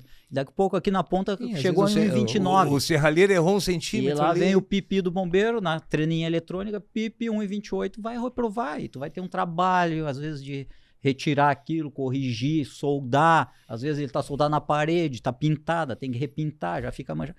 Então, usem os limites, se é mínimo, bota mais. Se é entre 2 níveis, bota um nível intermediário ali, para não bote no limite sempre, né? Tá, e me diz uma coisa em relação a esses projetos, tá?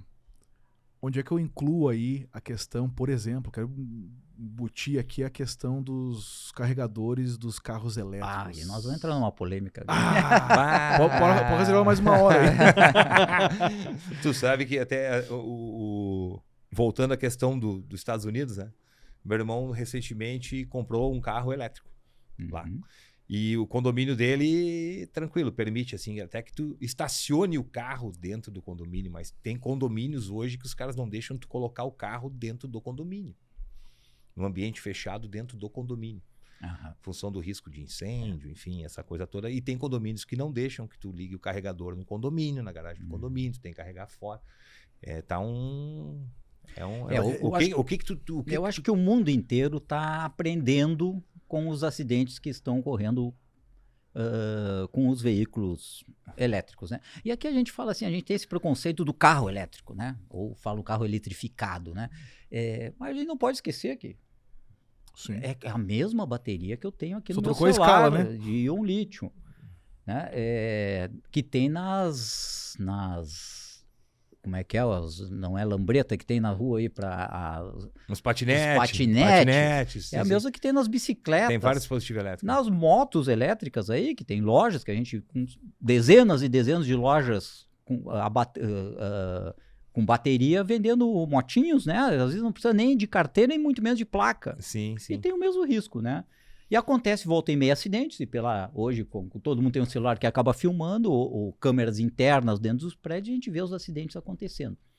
Mas assim, não é uma coisa totalmente insegura. O grande problema do veículo elétrico, ou qualquer um desses, é que tu não tem como apagar hoje. Hoje não tem um extintor de incêndio, não tem água que apague esse tipo. Hoje o que está mais desenvolvido é uma manta que tu vem por cima dele, larga em cima e evita que esse incêndio se propague para outros veículos ou para dentro da edificação.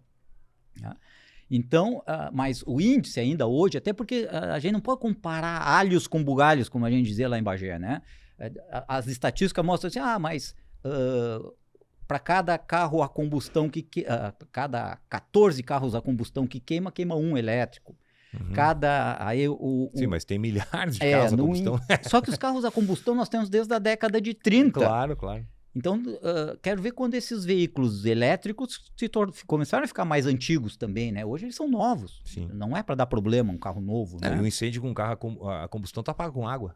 Apaga com água, com pó químico. Né? Exato, com outros agentes. Né? E agora saindo estudos assim que os gases emitidos pelo veículo elétrico são altamente tóxicos, né? Então, hoje já tem recomendação da Liga Nacional de Bombeiros, né, que editou a primeira regulamentação de sugestões de tanto como operar o combate, como fazer a prevenção, é sempre com EPR, sempre com proteção respiratória, e sugerindo ainda que depois, quando retornar ao quartel, lavar toda a roupa dele pelos gases que são emitidos, né? Então, esse é o risco de se ter o carro elétrico dentro. Mas o veículo a combustão também larga gases tóxicos, e realmente altamente tóxicos, né? O plástico, né? Que basicamente foi o que matou todos os jovens, né? O gás cianídrico e o monóxido de carbono foi o que matou todos os jovens, nenhum morreu queimado na Botkiss, né? Como se fala, né? Na verdade, se entende ali realmente que o mal ali não foi necessariamente o fogo, o incêndio, né? E sim o que ele gerou, né? Isso. Tanto que matou muita gente que foi ajudar, inclusive. E respirou aquilo. Isso está no laudo do IGP, não. Todos os... Não sei quantos lá foram por monóxido de carbono, não sei quantos lá foram por gás cianídrico, né? E os carros a combustão geram esses gases também. Só que tu consegue apagar. Então, é a grande diferença. E se tem estudos que, dependendo do tipo de edificação, da altura, um carro elétrico dentro de uma garagem, num subsolo ou não, num pilotis, ele pode derrubar o prédio pelo tempo e voracidade das chamas, né? Sim. Então, a gente está tudo sendo estudado, é o futuro, o carro elétrico é o futuro, né? Eu vi esses dias um vídeo na internet de um Tesla pegando fogo numa beira de estrada nos Estados Unidos. Cara, é um incêndio assustador. Tem assustador. ônibus assim, parece um foguete decolando. Né? Loucura, assim. E recentemente, ver como Deus é brasileiro, né? O primeiro acidente com ônibus elétrico no Brasil foi em São Paulo, a questão de 2, 3 meses atrás. Que ele foi um acidente que gerou incêndio, mas não nas baterias, mas o incêndio, o veículo se acidentou na frente da Praça da Sé, onde é o quartel central do Bombeiro de São Paulo, né? Questão de 5 segundos já tinha viaturas fazendo o combate, que o resfriamento é importante, inclusive, para as células da bateria, né? Então, tem esses problemas, né? Eu tenho estudado um pouco o assunto, sempre que sou muito recente, podcast, né? Uma coisa, e no YouTube tem farto material, e inclusive, assim, na Inglaterra, França, Inglaterra, que está mais desenvolvido, eles, quando um carro elétrico pega fogo, eles vão com um tipo de um container, não é um guincho que retira. Eles pegam esse carro, botam num container cheio d'água e largam lá, e largam por no mínimo 3 meses no depósito. Porque já aconteceu, que é outro problema do carro elétrico, a reignição do incêndio, né? E aconteceu de pegarem um carro, sem conhecimento, ou sem estudo, na época ainda não se tinha caso desse. Histórico, né? De levar o carro elétrico por um depósito, como qualquer outro de veículos acidentados, e teve uma reignição e queimar centenas de carros, né? A gente teve um caso seríssimo no aeroporto, eu sei que foi na Inglaterra, não me lembro o nome do aeroporto, queimaram mais de 400 veículos. Nossa Senhora. Aí, estudando isso, a gente tem o laudo, tem imagens, é fácil, busca na internet ali, foi um carro a diesel, que entrou no estacionamento, tem imagens já fumaceando, digamos assim, né?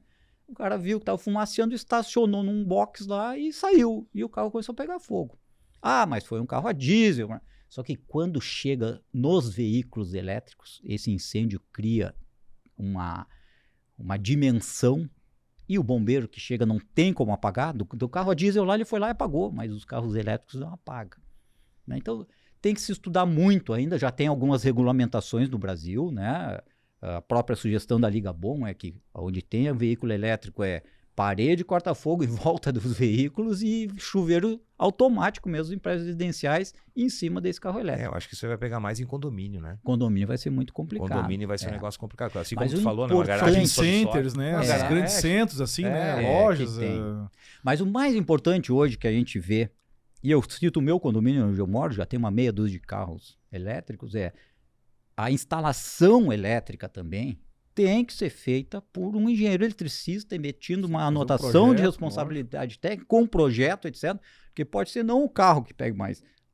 A instalação elétrica vinha pegar fogo. Sim, né? sim. Até no INDEC a semana passada, foi praticamente metade do INDEC foi discussão sobre carros elétricos.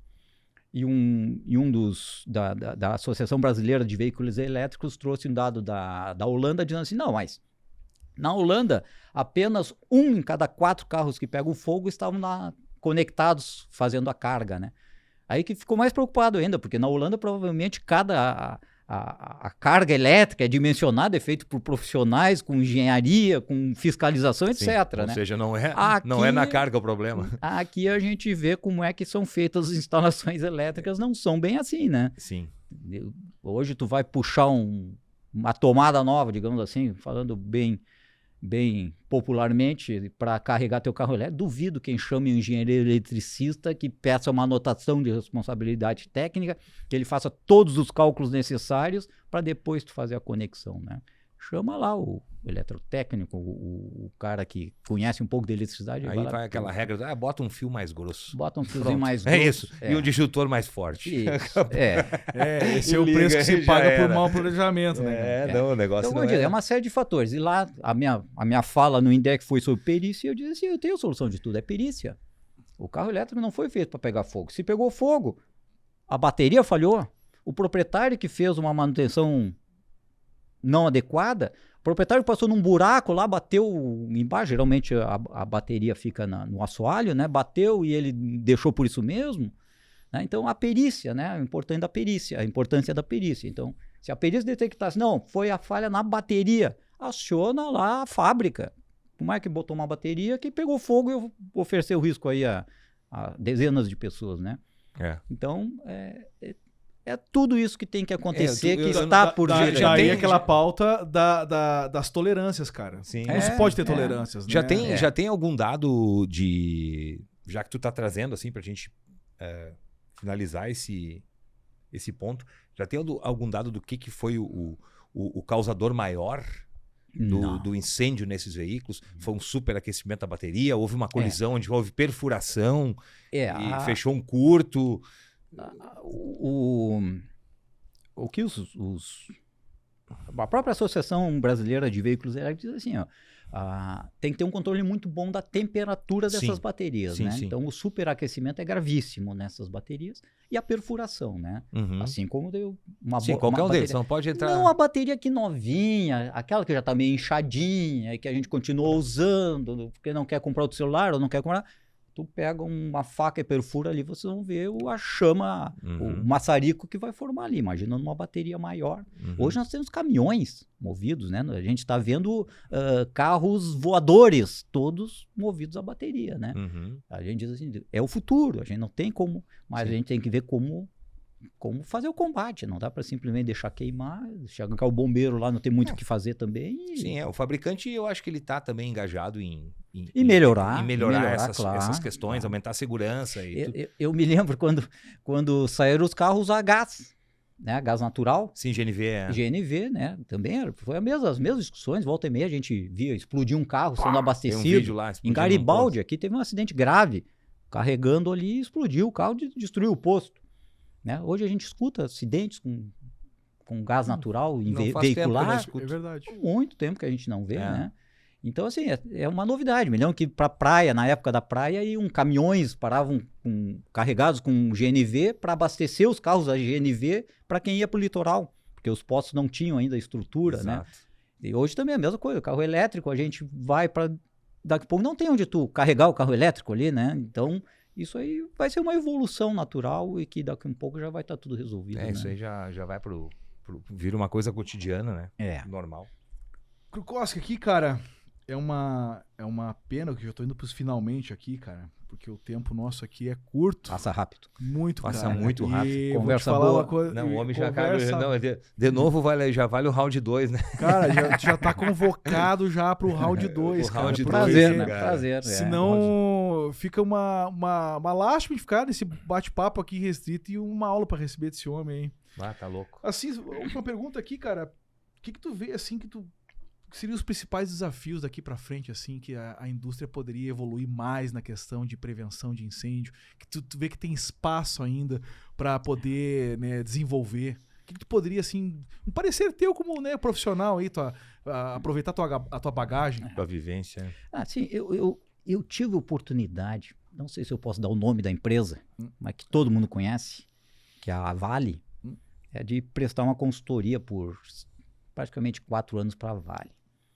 Pouca gente sabe, eu acho que é uma promoção boa para a Vale, que é nossa, né? Que é Brasil. Sim. E tem, assim, eu comecei a conhecer a Vale e é um mundo. A Vale tem aeroportos, tem portos, tem ferrovia, tem, fora as minas, etc., que a gente tem. A maior mina de cobre do mundo é da Vale, é na Alemanha. Então, assim, é um mundo a Vale. E eles botaram como meta, até determinado ano, que ele seria uma empresa referência no mundo em prevenção de incêndios em suas instalações, né? E para eles contrataram uma empresa suíça que me subcontratou para dar assessoria. Eu e tantos outros profissionais aqui do Brasil. E é incrível, né? Assim, eles davam qualquer norma internacional que tu quisesse. Então a gente se baseava basicamente, assim, norma do Japão, Itália, Estados Unidos, né? África do Sul tem normas boas, as nossas brasileiras também, hoje as normas são estudadas, normas internacionais são trazidas para nós aqui. E o que a Vale fez, né? Ela pegou assim, não, olha, se uma norma diz que tem que ter um extintor de incêndio a cada 20 metros, a japonesa diz que é a cada 18, a inglesa diz que é a cada 17, a americana diz que é a cada 15 metros, nós vamos botar a cada 15 metros nas nossas empresas no mundo inteiro. Então eles estão pegando o que tem de mais rigoroso em termos de legislação do mundo e estão aplicando na empresa, né? Então eu digo assim, a gente aqui no Brasil, 2 coisas a gente pode melhorar e muito. Primeiro, hoje já tem norma de desempenho das construções, né? E a gente ainda tem uma norma prescritiva. Aí já diz assim, a norma diz assim, tu tem que ter um extintor a cada 15 metros. Mas, olha, às vezes tu tem um buraco, tu tem, não sei, e que tu não consegue botar um extintor a cada 15 metros, né? Estou dando um exemplo, talvez não muito bom, mas ela é prescritiva, ela diz que a cada 15 metros tu tem que ter um extintor, no máximo, é claro, né? Eu vou dar um exemplo assim, às vezes eu posso ter um prédio, um galpão lá com 30 metros de altura, que eu vou guardar um avião lá dentro, não sei o que eu vou guardar num prédio com 30 metros de altura, um galpãozão de 30 metros. A norma diz que tu tem que ter sprinkler nesse prédio. Mas tu vai olhar assim, o que adianta tu ter um bico de sprinkler a 30 metros de altura se a água não vai chegar aqui embaixo se houver um incêndio, né? Ou não vai chegar o calor suficiente lá em cima para acionar o bico. Mas não, tem que ter o sprinkler lá. Uhum. E hoje já tem normas de desempenho das construções que já te dão opções. Tu diz, olha, tu pode fazer assim ou o assado, mas tu me prova que o assado dá certo. Isso é legal. E beleza. Né? Então, assim, a gente fugiu um pouco em alguns itens, fazer experiências iniciais da prescrição da receita de bolo, como a gente diz no meio da engenharia, né? Olha, tem que ser assim, o hidrante a cada 30 metros, um acionador de alarme a cada 30 metros, o extintor, dependendo do risco pequeno, baixo ou médio, a cada 15, 20, 25 metros. A gente, fica fácil para o engenheiro, na realidade, né? Pega ali, faz 2 projetos, já sabe. Olha, é assim que eu distribuo o extintor e ponto. O ok, ele vai ganhar na vistoria vai lá, ganhar, né? Vai ganhar. Tanto na análise como na vistoria. Mas esses desafios, né? De a gente, práticos, né? De trazer novas soluções, né? Como é o caso do carro elétrico hoje. Vai vir uma norma prescritiva dizendo que eu tenho que botar 2 paredes de corta-fogo em volta do carro e um bico de sprinkler. Tá, mas e se eu quiser comprar essa manta que eu botando por cima do carro, ele não vai apagar o incêndio, mas vai evitar que propague? Né? Eu não posso fazer isso? Não, tem que ser 2 paredes de corta-fogo e um sprinkler em cima. Isso. E outra é justamente isso, a gente parar do mínimo, né? A norma no Brasil inteiro é o mínimo que tu tem que fazer. Educar as pessoas é o mínimo. Isso, né? Então eu digo, se o meu hidrante é 1 a cada 30 metros, não, peraí, 30 metros, daqui a pouco a mangueira é muito ruim, eu vou botar um hidrante a cada 20 metros. Não sempre, a gente vai sempre pelo mínimo. A norma dá o mínimo necessário, né? A gente tentar evoluir. Quando a gente pega uma empresa multinacional que tem uma filial aqui no Brasil, a gente vê a preocupação deles em proteger efetivamente a empresa deles, né? Não, eu vou botar porque o bombeiro está me exigindo. Eu gosto de dizer, não é o bombeiro, é a lei que exige. O bombeiro é só o fiscal, né?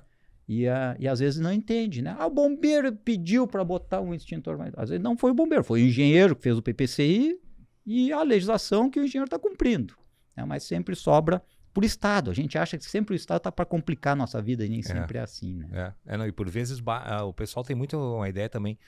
Tu cita um exemplo, pega a Vale, enfim, outras empresas, até empresas que a gente atende, aí, empresas muito grandes, às vezes o cara tem o poder econômico, né? Sim. A seu favor, né? Sim. Então, quando vem uma necessidade, uma adequação muito grande, que aquilo vai ter um custo, né? Vai ter um custo muito alto para fazer aquilo, o cara tem a bala na agulha. Às vezes o difícil é pro pequeno, né? E o cara muito pequeno, do que eu falei também é verdadeiro.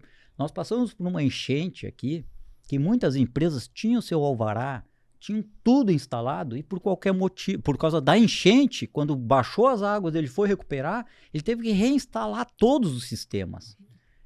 O contrário também é verdadeiro. Vamos dar prazos para que essa empresa possa se recompor. Claro. Não ir lá e, tá sem alvará, daqui a um pouco dá um sinistro, a própria seguradora vai chegar lá e pedir a primeira coisa, me dá o alvará do bombeiro. Não tem. Não, então já não vou pagar tua apólice lá, tua indenização, né? Então também o contrário é verdadeiro, né? E foi dado prazo, muita gente criticou porque foi dado prazo, porque mas tem um fator econômico em cima aí também que tá na balança, né? Senão acaba a pessoa, não vou fechar minha empresa porque eu não tenho mais como recompor para poder abrir a empresa um sistema de bombas de incêndio, de hidráulica, ou de sprinkler, ou de espuma, o que for. Eu não tenho condição de recompor agora, né? E não, então não pode porque tem que ter o alvará desse, o alvará daquele, da saúde, do meio ambiente, do bombeiro, não sei o que. Então então vou fechar a minha empresa. Né? Então, essa flexibilização, né? Eu queria fazer mais uma pergunta pro Clássico. Como é que tu acha que tá, assim, no aspecto de treinamento de pessoas mesmo? Treinamento, pegando esse gancho de treinamento. Essa pergunta é importantíssima. Para a indústria, para tudo, assim. Porque a gente trabalha com isso na empresa, né? Nós temos uma empresa de treinamento, nós temos equipes que treinam e tudo mais. E a gente vê, assim, até conversando com um amigo semana passada, disse, os caras me deram um treinamento lá de brigada de emergência dentro da minha empresa, não vou citar a empresa, enfim. E, porque daí fica aquela coisa assim, não, porque foi o cara que me fornece o extintor, daí ele mandou um amigo do amigo, daí o cara foi lá e... Mas eu vejo assim, eu não estou criticando empresas, todo mundo vai trabalhar, a gente trabalha também, tudo bem. O que me pega um pouco é o aspecto pedagógico da coisa mesmo, que eu trabalhei com ensino. Trabalhei muitos anos com ensino técnico. E eu vejo assim, que ele passou por uma capacitação ali e aquilo não tocou o cara. É tipo, foi um cara lá qualquer, assinou, apertar um negócio lá, vai lá, é vida que segue. Se tiver um incidente, tiver qualquer coisa, ele não está pronto a fazer nada. Ele não foi nem sequer orientado da importância dele estar ali naquela ocasião. Como é que tu vê isso aí, a que ponto tu acha que está isso, assim, dadas as devidas proporções, assim? Tocou no ponto talvez mais importante que existe na prevenção de incêndio, fora os sistemas que a gente chama de proteção passiva, que é aquele sistema que está lá, que ninguém precisa operar, ele vai funcionar, uma parede corta-fogo. Ele vai funcionar mecanicamente, ele vai estar ali e vai evitar que o incêndio propague, né? É o treinamento. Isso é uma das coisas que eu mais bato quando faço um plano de prevenção. Depois, obrigatoriamente, tem que ter pessoas treinadas. Eu digo, não adianta tu botar um sistema de hidrantes. Gastou 5 milhões para botar um sistema de hidrantes. Gastou 10 para botar um sistema de chuveiros automáticos. Tu gastou não sei quanto instalando 200 extintores no teu shopping center. E economiza na captação. E depois não tem uma pessoa que saiba operar um sistema desses, né? Então... Não, o pior ainda que eu acho é assim, quando o cara vai ao mercado buscar uma empresa para capacitar Pra ele. capacitar e... Cara, a gente, eu te digo de carteirinha, de alguém que tá sentado lá na linha de frente lá. Negociar esse tipo de treinamento e tu mostrar o valor do teu treinamento para as empresas é uma coisa muito difícil. Quase vira um leilão, né? Não, é um leilão e é totalmente balizado pelo preço. E fora aquela empresa que diz assim, compra os extintores de mim que eu te dou o treinamento. Isso é o mais comum, né? É uma concorrência desleal quase. Mas aconteceu esse fato agora que foi importantíssimo do ônibus, né? Sim. Que foi um milagre. Nós tivemos 2 milagres em Porto Alegre. Escola, não era?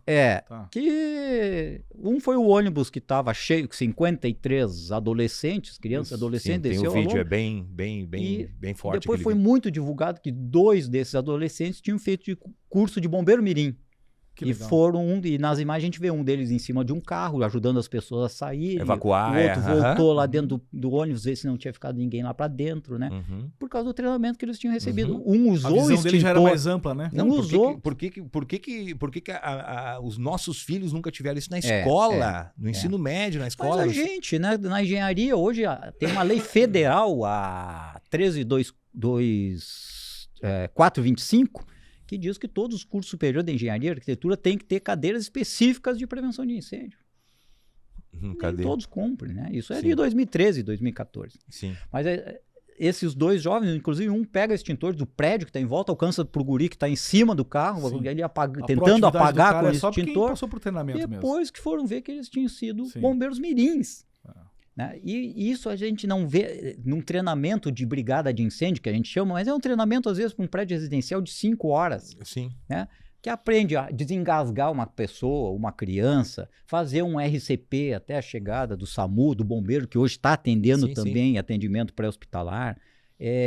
Dar um primeiro combate, com exceção de uma explosão, nenhum incêndio inicia grande. Tudo é um pequenininho com um extintor de incêndio. Resolve, né? Tu perceber a eficiência de um extintor de incêndio, quando bem utilizado. Sim. Então, o treinamento é fundamental, assim. Não adianta eu investir milhões em sistemas e depois chega uma hora, toca o alarme e sai todo mundo correndo e ninguém vai operar o sistema. A não ser que tenha um sistema automático, vai queimar junto, né? Sim. Então, treinamento, assim, esse é um negócio que a gente bate muito forte na empresa lá, né, Rodrigo? A gente treina e tem muito essa questão da prevenção realmente e de tentar colocar naquele colaborador a importância disso. Quer dizer, tu não está cumprindo um requisito normativo apenas, entendeu? E volto a dizer, assim, só a evolução da perícia de incêndio, que agora o bombeiro do Rio Grande do Sul está começando a entrar, já adquiriu viatura, treinou o pessoal, daqui a um pouco eles vão estar fazendo perícia. Porque o IGP hoje só vai em incêndios que tem vítimas, né? Se não tem vítima, não é feita perícia, né? Então, quando a gente vê a perícia, que chegue lá e constate que o treinamento não foi feito, que alguém vendeu um certificado. Isso é o nosso sonho de consumo. Mas que absurdo, tá acusando. Não, acontece. Esse é o que eu mais queria. O que nós mais queríamos como empresa, né?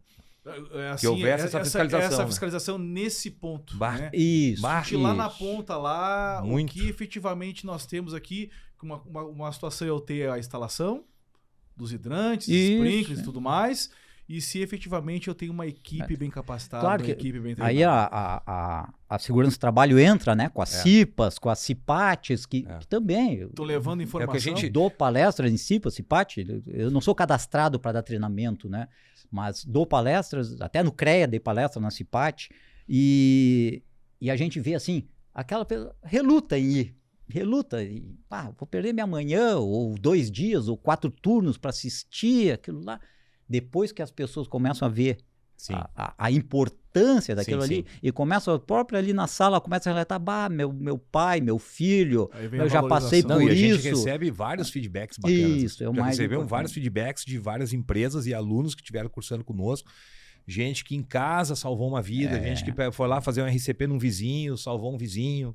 Coisas, às vezes, assim, de quebrar o vidro de um carro. Sim.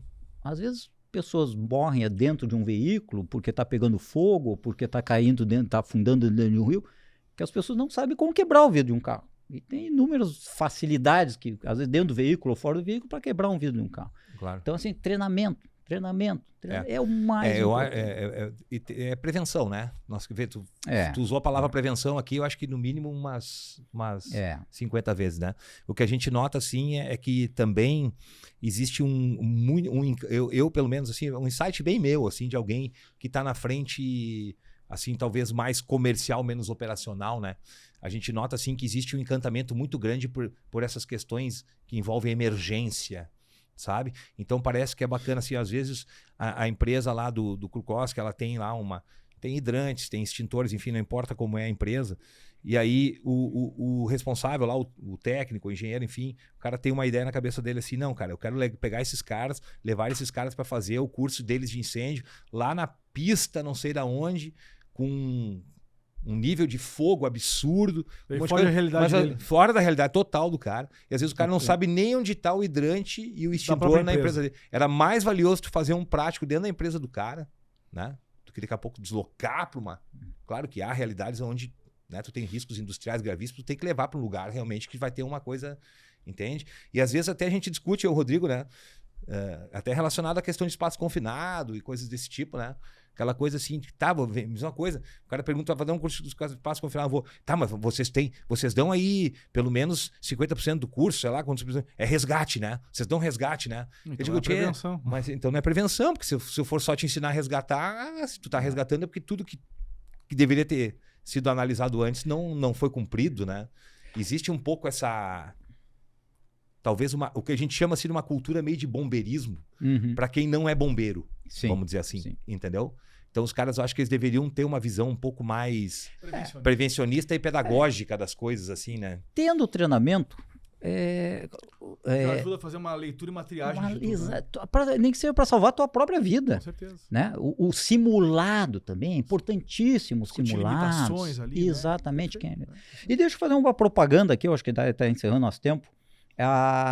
O bombeiro tem no Twitter ou no X o CBMRS 193. Aí, ó. Tá? Às vezes, eu já ouvi, uma vez eu estava numa academia fazendo uma atividade física e passa um caminhão de bombeiro e 2, 3 em volta ali brincaram assim, não sabiam que eu era bombeiro, claro. Brincaram, meio-dia, estão indo para o almoço, estão com pressa, estão indo para o almoço, esse tipo de brincadeira assim que não pega bem para quem sabe como é que é, porque quando vê uma viatura passando, né? Então, se tem dúvida do que é, aqui todas as ocorrências do estado do Rio Grande do Sul saem em tempo real. No Twitter, no X, CBMRS 193. Olha, o pessoal então, eu posso te dizer que há 1 minuto atrás tem um pré-hospitalar lá, um mal súbito em adulto, em Estrela. Tem ações preventivas, que é aquela que vai fazer uma vistoria, vai dar uma palestra lá em Uruguaiana. Legal, hein? Que tem... Muito bom. Vamos ver em Porto Alegre, está dando uma palestra na Francisco Matos Terres, na Aberta dos Morros. Está tendo incêndio em veículo em Horizontina, né?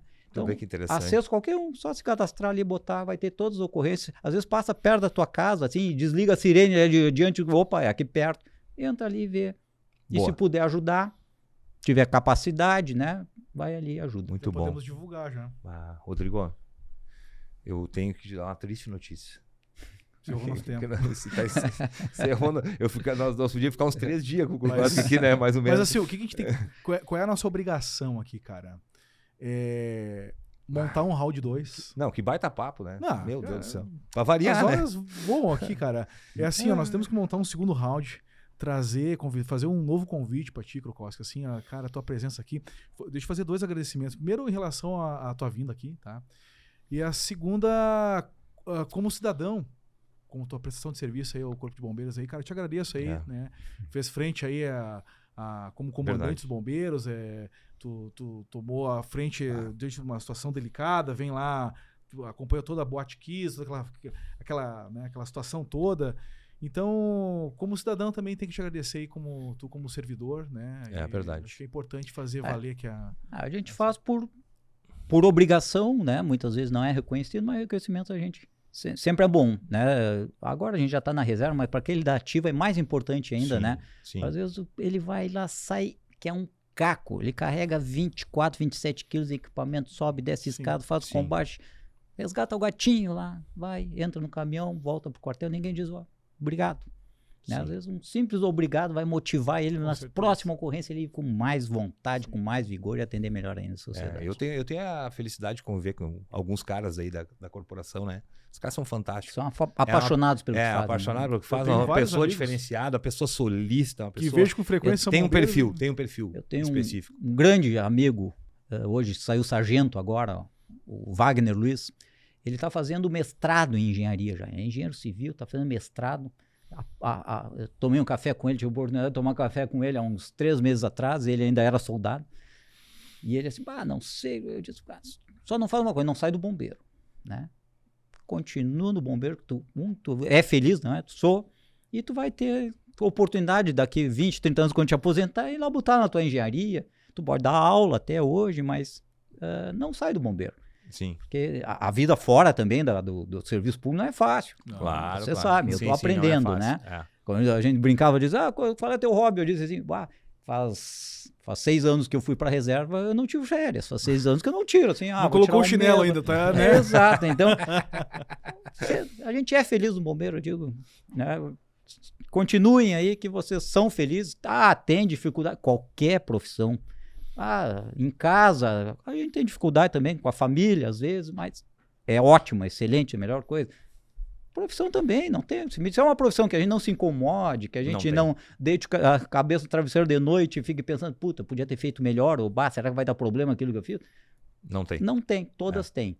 Né? Mas no bombeiro, assim, ainda pelo menos tu tem esse reconhecimento de 97% da população com credibilidade pelo serviço que presta. Eu vou pedir aqui para a produção me alcançar aqui a gente trouxe tem um mimo para ti aqui, pela tua participação, um agradecimento aí pelo teu tempo, pela tua... não precisava. É só uma lembrança. Não, tá louco. Rodrigo, de novo, né, cara? Eu já tô... Um dia que eu não tome chimarrão. Não tem um dia que tu não tome chimarrão, então tá bom. Cara, eu tenho mais uma cuia agora, então. Mais uma cuia. Eu não... Imagina, o cara foi comandante de Corpo dos Bombeiros. Ele deve ter ganhado pelo menos umas 470 cuias na vida dele. Na vida laboral dele. Não é assim. Cara, assim, muitíssimo obrigado mesmo. É isso aí, Rodrigo. Vamos encerrando. A gente fica à disposição. E eu acho também, assim, falando pelos meus colegas da Ativa, convide um colega da Ativa também, eu posso indicar, conversar, fazer. Por favor. Eu tenho certeza que virão com a maior das boas vamos botar um time aí, vamos botar uns 2 com nós aí já. Vamos botar. Nós fazer um bom bater-papo aí, isso é importantíssimo. E tem tantas áreas do bombeiro, né? Salvamento em altura, mergulho, helicóptero, combate a incêndio, primeiros socorros. A gente pensa, o bombeiro, a finalidade principal dele é o combate ao fogo, né? Mas tem tantas outras atividades aí que você tem aí esse assunto. Vamos fazer um negócio louco, já vamos botar um cara do helicóptero com o cara do barco junto. Tá chegando a Operação Golfinho aí, convidem o Coronel Antunes aí, que comandou por anos aí, foi salva-vida, comandou por anos a Golfinho. Tá nativo ainda, o comandante da Academia de Bombeiros. Não, tá convidado já. Já tá convidado. Tem curso no Japão, é um cara que pode colaborar muito aí com vocês e com quem ouve na sociedade aí, né? Que vão ter bons motivos para assistir ele conversando aí. Vai ser o Krukowski, para a gente fechar aqui, onde é que a turma te acha aí? Tu tem Instagram, tu tem a tua empresa, o que tu tem aí? Eu sou faz o teu jabá aí. Eu tenho, a empresa tem o meu site, que é o mais fácil, que é o 3K Fire, né? O 3K do 3 kg. Do 3kg.com, ali tem meu telefone, tem e-mail, tem tudo ali. Legal. O pessoal da produção vai botar ali o teu Instagram. E eu digo, como prevencionista também, eu canso de dizer, às vezes me ligam pedindo orçamento, eu digo, olha, sem compromisso nenhum, se tiver alguma dúvida, me liga, manda um e-mail, manda um WhatsApp, a gente sempre vai dar uma atenção, sempre vai responder. Legal. Se souber, tem coisas que a gente não sabe. Então tá. Obrigado, Cruz. Obrigado, pessoal. Vamos encerrando por aqui então, né? Um bate-papo, cara, fantástico, assim, fantástico. Cansamos já de agradecer o Krukowski aqui.